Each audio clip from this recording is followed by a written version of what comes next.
अभी वो कुछ दिन से दावा कर कहाँ पा रहे हैं। कुछ दिन से तो उनका सब दावा ठंडा होते हुए दिख रहा है, क्योंकि वो अपने गठबंधन में वो ऐसे उलझे हुए हैं। और ये बस दिखाता है कि मतलब डिसीजन मेकिंग कहीं ना कहीं महागठबंधन में जब अभी ही नहीं है तो चुनाव के बाद क्या होगी।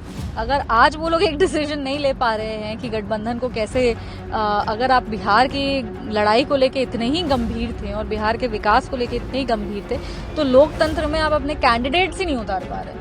तो ऐसे में जब आप ये डिसीजन पे ही नहीं आ पा रहे कि कौन कहां से चुनाव लड़ेगा, तो आप सरकार बनाने के बाद डिसीजन लेंगे कैसे? यही सबसे बड़ा क्वेश्चन मार्क है। बहुत पॉजिटिव फीडबैक है और जहां पे हम लोग एनडीए मजबूती से अपना लास्ट डे ऑफ नॉमिनेशंस में अपने कैंडिडेट की लिस्ट के साथ बाहर आ चुका है, वहीं पे महागठबंधन कहीं ना कहीं दलदल में फंसा हुआ नजर आ रहा है।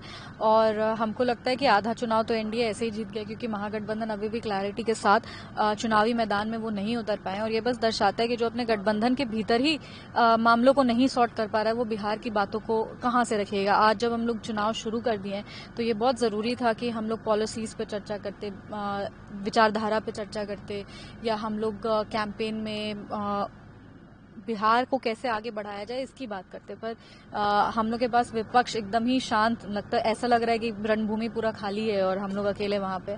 तो ऐसे में एनडीए मजबूती के साथ सरकार बनाएगी, उसमें कोई डाउट नहीं है। तेजस्वी यादव जो लगातार दावा करते हैं बदलाव का बिहार में, क्या कहिएगा इस पर, कैसे देखती हैं? अभी वो कुछ दिन से दावा कर कहाँ पा रहे हैं।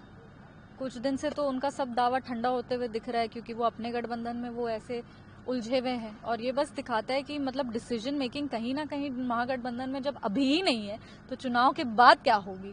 अगर आज वो लोग एक डिसीजन नहीं ले पा रहे हैं कि गठबंधन को कैसे अगर आप बिहार की लड़ाई को लेके इतने ही गंभीर थे और बिहार के विकास को लेके इतने ही गंभीर थे, तो लोकतंत्र में आप अपने कैंडिडेट्स ही नहीं उतार पा रहे।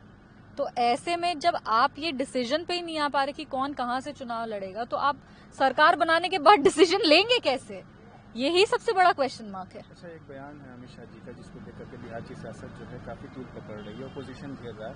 कह रहे हैं कि जब उनसे पूछा गया कि मुख्यमंत्री कौन होगा तो उन्होंने कहा कि बैठ के बात होगी, तमाम जो एमएलए चुन कर नहीं, इसमें हमको नहीं लगता है कि कोई भी उसको आई थिंक उनके बयान को तोड़ करके एक भ्रम पैदा करने का कोशिश किया जा रहा है।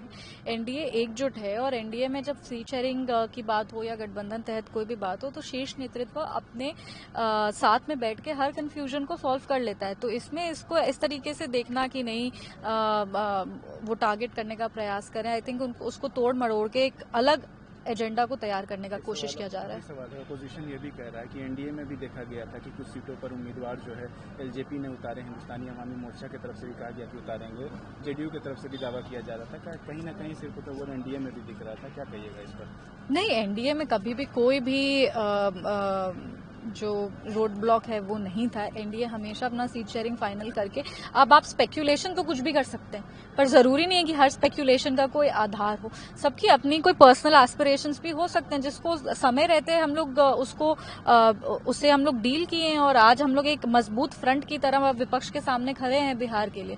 पर ये चीज सेम महागठबंधन के बारे में नहीं कहा जा सकता। एक बड़ा परिवार है, बड़े परिवार में हमेशा नोकझोंक होती रहती है, पर परिवार टूट के बिखर जाए ऐसा एनडीए के साथ कभी नहीं होता। कैसा रिजल्ट देखती हैं आने वाले बिहार विधानसभा चुनाव का? 225 तो हम लोग, अभी तो महागठबंधन का ऐसा हाल है, हमको तो लगता है कि बहुत आराम से 225 पार हो जाएगा।